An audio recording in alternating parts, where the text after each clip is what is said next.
Right, Vassos and I are perusing the papers to have a look at the Murray coverage, and the main source of inspiration for the photos seems to be the big muscle shot, the final thing that Andy Murray did, the big muscles.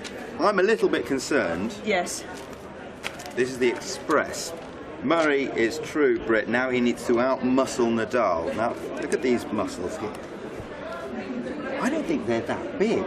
I mean, they are big, and they're certainly bigger than mine, but they're certainly not bigger than Nadal's. Are they bigger than yours? Let's go for the old proof, right? Well, that's me. That's Vassos's muscle, and that's Andy Murray's. I don't think there's an awful lot in it. Well, we're talking the same order of magnitude, and I'm quite puny. Right, you are, yes. Despite the fact that he eats a lot. I do eat a lot. Rafael Nadal is not puny. No.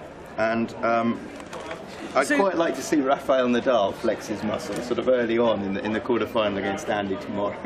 So the Daily Express have gone the route of Murray is a true Brit, i.e. he can fight back, don't dislike him because he's have a look Scottish, at these muscles from Nadal, let's say. The Mirror have said Incredible Hulk, awesome Andy, and you can see there, again, they've gone for the muscles route. Clearly everybody taken by the physical conditioning, and I think on the plus side, that is the area that Andy Murray has spent a lot of time working on. This time last year he couldn't play because of a wrist injury, but when he was back again, any big 5-set match like that, you would have expected him to be cramping, he'd have called the trainer on. Yeah, absolutely. And I thought mind-wise as well, I thought mentally he was very good last night.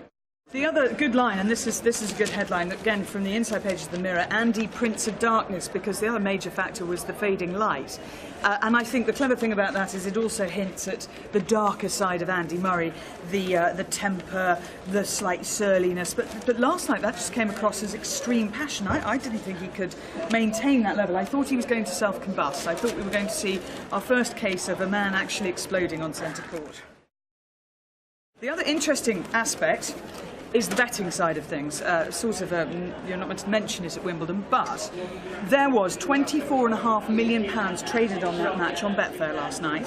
And at one point, I talked to Harry Finley on the phone this morning, who owns Denman and is a big punter on tennis. He's made his fortune backing Federer.